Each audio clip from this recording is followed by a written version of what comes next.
연속 낭독.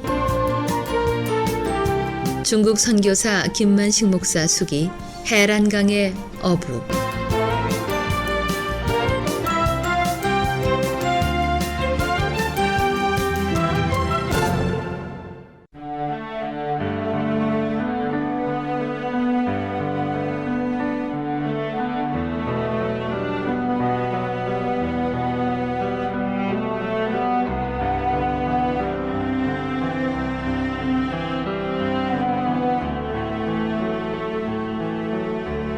교회를 세울 수 없는 나라, 마음대로 선교사가 설교할 수 없는 나라에서 기독교 병원 선교는 최고의 선교 전략이 아닌가. 병원 기공식을 하고 마을 사람들과 2년 안에 병원을 세우겠다고 예수의 이름으로 약속했는데 벌써 1년이 지났으니 남은 1년 동안 어떻게 병원을 세울 수가 있을까? 내 피가 마르는 것 같은 조바심을 파송교회는 왜 몰라줄까? 예수의 이름이 땅에 떨어지면 망신뿐만 아니라 더 이상 그 지역 사람들이 기독교인들을 신뢰하지 않을 것이 분명할 것이고 선교에 큰 오점을 남길 수 있다는 생각이 나를 괴롭혔다. 설상가상으로 파송교회에서 매월 $1,000씩 보내주던 선교 헌금도 2년간의 파송 계약이 끝나가기 때문에 중단할 것을 검토하고 있다는 절망스런 연락도 왔다. 중국 선교 전략을 이해하지 못하는 파송교회가 원망스러워 눈물이 하염없이 흘러내렸다. 육신의 부모님이 이 세상을 떠날 때보다 더 많은 눈물을 흘렸다. 통곡은 어느 순간부터 하염없는 흐느낌으로 바뀌면서 눈물은 베개를 적셨다. 갑자기 선교지 중국에 가고 싶은 마음이 없어졌다. 항상 긴장 속에서 생활해야 하는 선교 현장의 삶. 긴장이 쌓일 때마다 떠나고 싶었던 선교지 중국. 더 이상 내 선교지가 아닌 것 같았다. 어쩌면 잘된 일인지도 몰랐다. 이 정도 했으면 주님은 내가 얼마나 주의 일을 하려고 노력했고 얼마나 주님을 위해 힘쓰고 애썼는지 그 흔적을 보셨을 것이라고 생각됐다.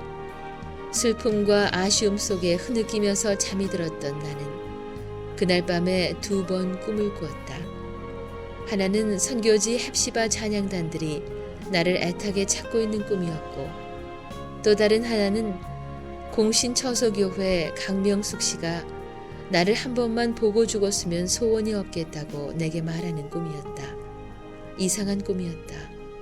강명숙 씨는 아기를 해산하다 척추가 잘못돼 15년 동안 안진뱅이로 생활하는 분이었는데 그녀의 소원은 하루빨리 죽음을 맞는 것이었다.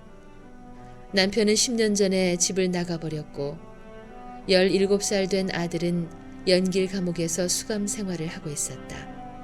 어머니가 오랜 세월 동안 안진뱅이로 일어나지 못하고 아파했지만 돈이 없어 병원 한 번 가지 못하는 것이 안타까워 철부지 아들은 어머니 병원 비용을 만들겠다고 시내 상점에 들어가서 물건을 도둑질하다 주인에게 들켜서 도망치는 과정에서 주인이 고함을 치며 따라오자 길가에 있는 돌멩이로 쫓아오는 주인을 때렸는데 그만 머리를 맞고 죽어버렸다고 했다. 아들이 살인죄로 17년 판결을 받고 감옥 생활을 하고 있다고 하면서 불행한 자신은 이 땅에 소망이 없다고 울면서 말하던 강명숙 씨.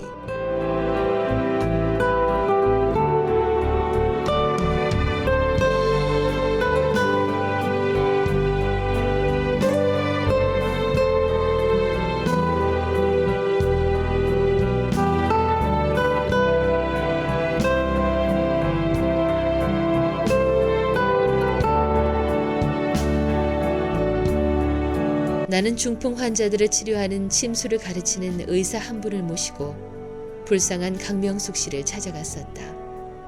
의사 진찰 결과는 영양실조에서 온 병이었다. 그 의사는 자신이 6개월 동안 보약을 먹여주고 물리치료도 해주겠다고 하면서 중국에는 이렇게 어렵게 사는 사람들이 수천만 명이 넘는데 목사님께서 어떻게 하나하나 관심을 가질 수 있겠느냐고 오히려 나를 염려해 주었다. 그러기에 앞으로 56개 소수민족들에게 병원을 세워 불쌍한 자들을 치료해 주어야 할 것이라고 얘기하고 나를 도와달라고 부탁했다. 그 의사는 그 많은 돈이 어디에 있느냐는 표정으로 나를 쳐다봤다. 헵시바 찬양단이 공신교회에서 밴드를 불면서 찬양 예배를 드리던 어느 날 강명숙 씨는 걸어서 교회에 나왔다. 15년 만에 처음으로 바깥 구경을 했다고 하면서 기쁜 얼굴에 웃음까지 띠고 있었다. 목사님을 만나서 외출을 했다고 기뻐하던 강명숙 씨. 하나님의 기적을 체험했다고 많은 사람들에게 전도했던 강명숙 씨였다. 그런데 왜 죽기 전에 나를 꼭 보고 싶다고 하는 것일까? 혹시 그분이 세상을 떠난 것은 아닐까 하는 생각이 들었다. 꿈에서 깨었을 때 이번에도 또다시 어렵게 살아가는 평강평원의 농촌 사람들이 나를 부르는 것 같았다. 다시 중국으로 돌아가지 않으면 많은 사람들에게 실망을 줄 것이라는 생각이 불현듯 내 머리를 짓눌렀다. 이런 나를 주님은 위로해 주셨다. 개미가 땅에 기어다니다가 뒷다리를 들어 올리는 것도 하나님의 섭리라는 칼빈 선생의 신앙 고백이 스쳐 지나가면서 나를 파송한 교회가 병원 선교 사역을 이해하지 못하는 것도 하나님의 섭리라는 생각이 들었다. 그래, 다시 돌아가자. 저들이 저토록 애타게 나를 기다리는데 나는 흔들렸던 마음을 추스르며 새로운 각오를 다졌다. 이처럼 내가 중국을 버릴 수 없다는 새로운 각오를 다졌을 때 하나님은 미주 지역 김만식 선교사 후원회 땅끝 선교회가 태동되게 하셔서 초교파적으로 기도와 물질로 함께 협력하는 회원들을 모아주시는 기적을 베풀어 주셨다.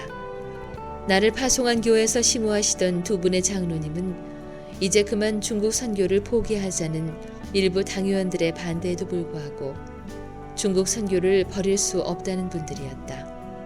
김만수 장로님과 황진배 장로님.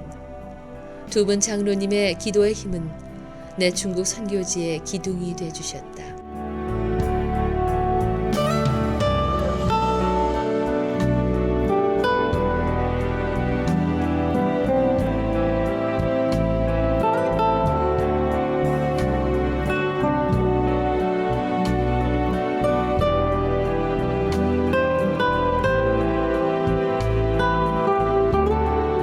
황진배 장로님은 내 가족들에게 꿈과 용기를 주셨던 분이다. 내가 파송받기 전 섬기는 교회에서 청소년들을 신앙 지도하고 있을 때 맨하탄 할렘가에 있는 흑인들에게 노방 전도를 하고 싶어 악단을 조직하려고 황진배 장로님에게 테너 색스폰을 구입해달라고 부탁드렸다. 내가 무거운 테너 색스폰을 고집한 것은 소리가 멀리 퍼져나간다는 장점 외에도 아름다운 음색으로 사람들의 마음들을 기쁘게 할 수 있을 것이라는 생각 때문이었다. 어느 날 내 큰아들이 황 장로님이 주셨다고 하면서 수표 한 장을 받아왔다. 액수가 적혀 있지 않고 장로님의 사인만 해놓은 수표를 보고 아들 셋이 아빠가 공수표를 받았다고 하며 어쩔 줄 몰라 했다. 미국 생활이 얼마나 어려운데 황 장로님이 우리 아빠에게 공수표를 주셨느냐고 흥분하고 있었다. 세 아들들이 공수표의 의미를 알고 있는 것 같았다. 둘째 아들은 공수표를 준 장로님도 훌륭하지만 공수표를 받은 우리 아빠도 훌륭하다고 하면서 밤이 깊어가는 줄 모르고 아들 셋이 황 장로님이 우리 아빠를 그렇게 사랑하고 있는 줄 몰랐다고 하면서 기뻐했던 것이다. 나의 삶이 장로님 보시기에 그렇게 정직하게 보였을까? 부끄러웠다. 세상에서는 드문 일인데 공수표를 주시다니.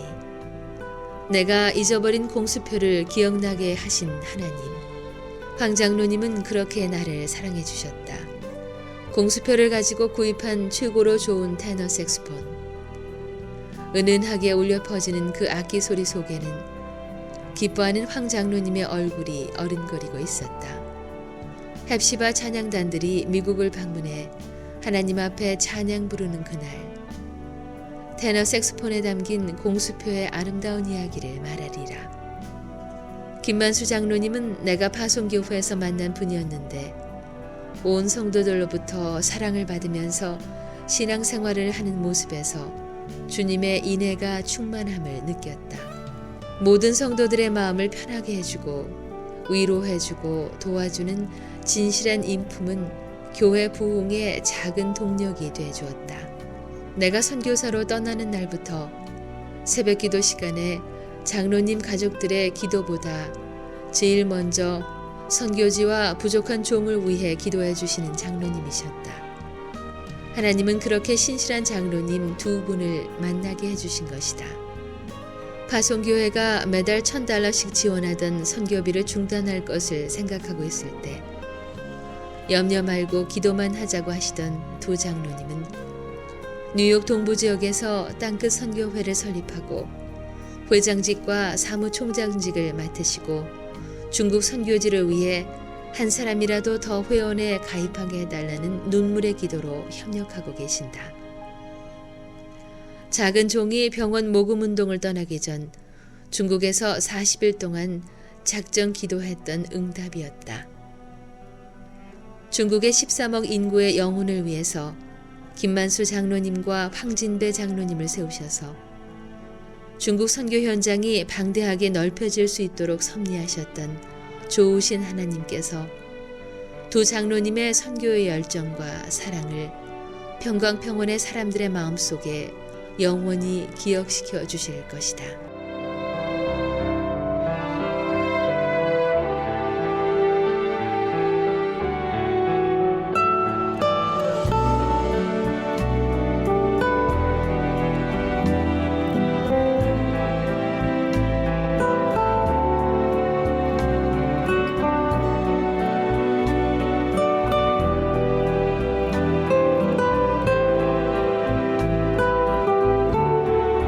땅끝 선교회는 미국에서 조교파적으로 황진배 장로님 가정에 모여 설립 예배를 드린 것을 시작으로 가난한 자를 대상으로 세워진 성누가 해란병원 면비병원을 돕는 선교기관으로 발전됐다.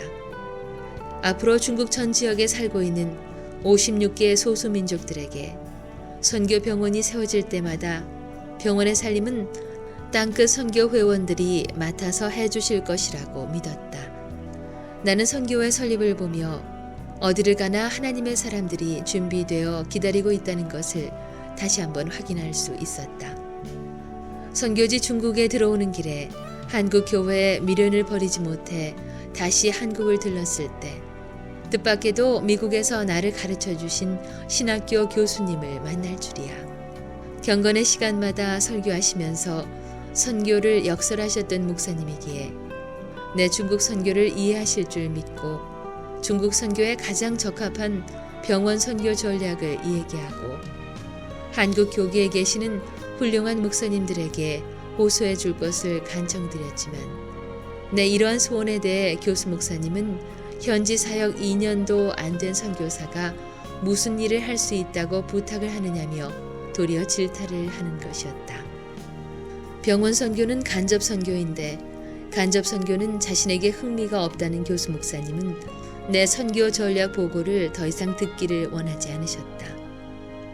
나는 속으로 주님의 일이 어디가 흥미가 있는 것만 있을까요? 흥미 없는 일들이 더 많은데 하고 중얼거렸다. 하기야 파송한 교회도 이해하지 못하는데 교수 목사님이야 하는 생각을 하면서 스스로를 위로했다. 미국에서 받은 상처를 위로받을 수가 있으리라 생각했던 나는 달리 할 말이 없었다.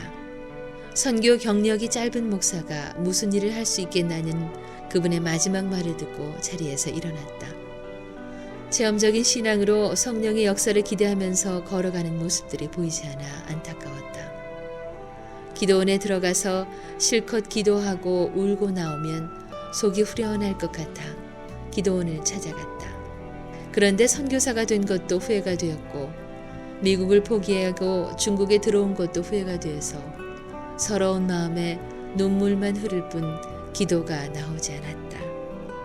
다시는 이러지 않기로 결심했는데 내가 또 왜 이럴까? 문득 4년 전에 극동방송 LA 미주 지사장이었던 임경석 장로님이 뉴욕 지역의 미주 극동방송국에서 파송하는 선교사가 되라고 하시던 말씀이 생생히 귀창을 울리고 있었다. 남미 엘살바도로 선교사로 떠나겠다는 내 얘기를 들으시던 장로님은 선교사로 나가서 사역하다가 이제는 돌아올 나이고 가족도 돌봐야 하는데 더운 열대의 나라로 떠나면 건강이 잘못될 수도 있다면서 방송국에서 파송하는 뉴욕 지역 선교사로 일하는 것이 어떻겠느냐고 간곡히 말씀해 주시던 생각이 떠올라 더 아쉬운 마음에 지난 과거만 생각날 뿐 기도가 나오지 않았다. 그렇게 좋은 조건을 왜 싫다고 하면서 바보같이 거절했을까? 매스컴을 타면서 내가 필요한 것을 전파에 호소하면 이렇게 힘이 들지는 않을 텐데 새삼 임 장로님의 간곡한 부탁을 뿌리친 것이 아쉬웠다.